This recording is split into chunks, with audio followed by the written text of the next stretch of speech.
So this skeptical king, who doesn't believe in the God of Abraham, Isaac, and Jacob, but he investigates, is it true? He investigates it, and he finds out that sure enough, there is a God who can defeat death. 600 years later, a Roman centurion, a guard, he too is skeptic. He too doesn't believe in this teaching of this new Messiah supposedly named Jesus. But he will investigate the claims, and he will watch this man die, and he too will change his perspective. See, in those days, prisoners would be taken to the scourging post. Imagine a post like this, only 10 feet in the air with a ring on the top, a rope threaded through the ring, down, down, down, and wrapped around the arms of the victim. He would then be hoisted up onto his tiptoes, so his skin and his back were tight. The Roman guards would then take a whip with 30 strands often, and at the end of the whip were pieces of bone and pieces of steel, so it would literally rip the flesh out of the prisoner. Then they would take the next few moments as he was pulled tight, and they would literally just beat him. And they would beat him again. Most men didn't survive the scourging, but Jesus did. But he was beaten to the point of not even being recognized. And it wasn't just a physical beating. Isaiah chapter 53, hundreds of years earlier, predicted that God would allow him to be beaten beyond recognition. So the question is why? Why would a loving father allow his son to go through this? Either God so loved or God so sadistic that he would allow this to happen. And yet the Bible tells us that God allowed his son to be beaten so that you and I could be free. You and I could be free of many things, but one of the things we can be free from is beating ourselves up. I mean, how many of us say, we even use those words, don't we? I'm really beating myself up over what I've done. We beat ourselves up with self-hate, self-loathing, with guilt, with condemnation. Some of us beat ourselves up with shoulds. I should be a better mom, or I should be a better dad, or I should be farther in my career. I should. And we look at the scourging post, we see how badly he's been beaten. And Jesus says, and God says, it was enough. You can stop beating yourselves up. He took the full penalty of everything you'd ever done in the past, everything you've done in the present. Better than that, he took the scourging for everything you do in the future. He was beaten so you could be free. The Roman guard watched as they took his body off the scourging post. He was forced to carry his own cross to Golgotha. The Romans had a word for the blood-curdling screams that came out of a victim on the cross. The word is excruciating. X out, excruciating the cross. See, the cross had the ability to bring out what was inside you. If you were mad, if you were angry, if you were vengeful, if you were hurt, it came out at the cross. This Roman had seen hundreds, maybe thousands killed on the cross. And what typically came out of a soldier, what came out of a prisoner, was curses against Rome, or curses against God, or curses against the soldiers.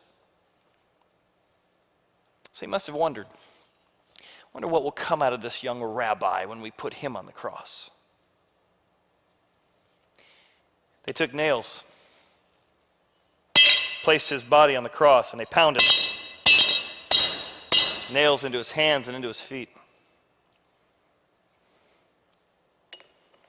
They yanked out his beard.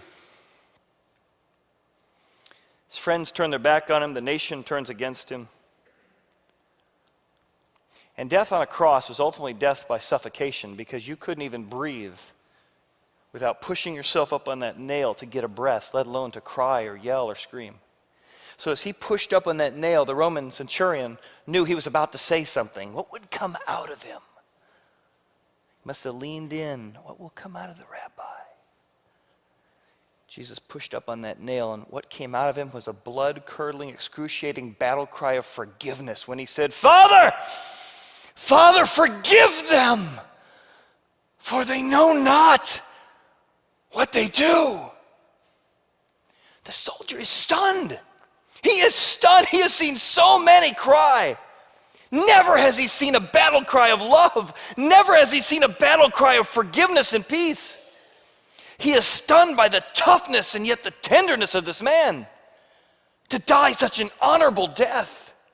If the cross brings out what's in you, what must be in this man? In fact, what comes out of the soldier at that moment is, truly, this was the Son of God. But the blacksmith wasn't done. The blacksmith that had him pounded at the scourging posts and had him pounded at the cross hadn't done his best work yet. Because Jesus' body was taken down off the cross and he was placed into the ultimate fire. The fire we all fear, the fire of death. He was placed in the tomb. Who would get out of that?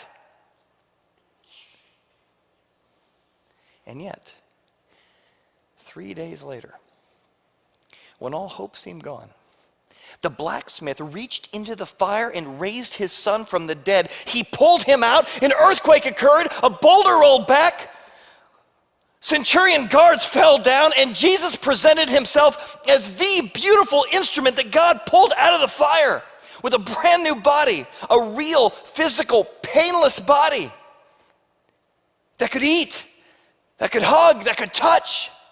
Skeptical disciples believed. Skeptical Romans believed. Skeptical disciples and traditionalists believed. And yet, there's a weird verse in Hebrews chapter 2, verse 10 that says that the reason Jesus went to the cross was because it was through suffering that the captain of our salvation would be made perfect. Well, I thought Jesus was God. I thought he was already perfect. But there was something about the suffering and the fire that made him more perfect. How could that be? See, it was through the fire that he could empathize with us, that he could sympathize with what it's like to live a difficult life and to live in the fire. It was through the fire we learned how much he loved us.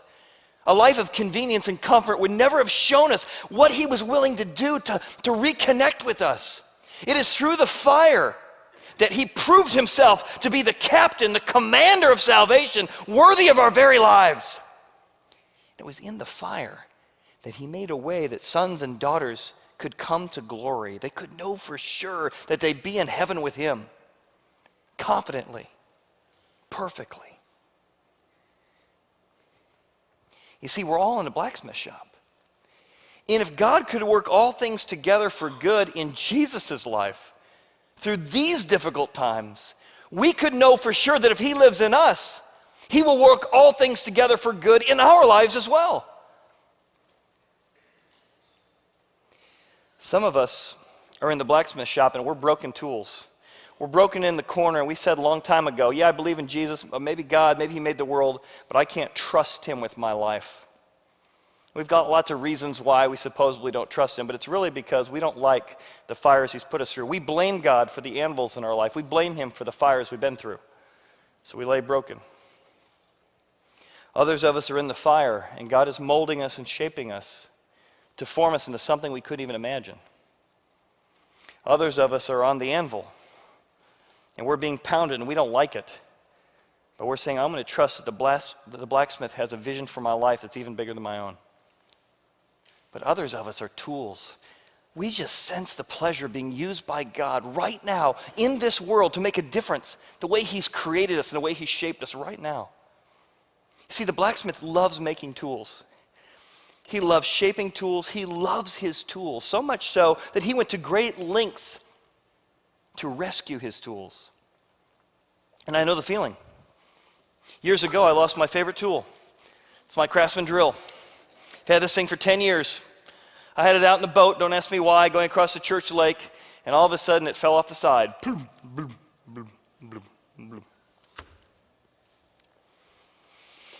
Now, most people would have given up on the drill, gone and bought a new one, but I love that drill. I love my tool. I came out that night with a face mask and goggles and a snorkel. I snorkeled my way out to the water. I remember a man and his son were looking at me like, what is that guy doing? I found the spot where I thought I'd gone down. I plunged down into the water and I was looking. There's no seaweed anywhere in the lake except the spot where we dropped this thing. I was looking through the seaweed and I just couldn't quite find it. I'd come back up, take a breath, and dive back down. I gotta find my drill. Second or third time down, sure enough, I'm reaching around and I caught it. I had it. I push up from the bottom of the lake and I come up out of the water and I yell out, I found it! Now I'm really getting weird looks from the dad and the son. And then I pulled the trigger. I love Craftsman, it still works. The story of Easter is that God, we were his and we got lost in our own selfishness and our own self-centered lives that we thought we could run our lives better than him. And God dove down into creation and he looked for us and he found us. And when he found us, he rejoiced. He rejoiced that we were back in his hands. He rejoiced that we were worth rescuing. And when we place our lives in his hands, when we trust the blacksmith with our life, he does things in our hearts that we could never imagine. Because the blacksmith is trustworthy. And the story of Easter is looking at all that he's done and realizing it's not just getting something out of God. What you want most is him. Don't use him to get what you want. Want him. Look what he did for us. Look what he did for you.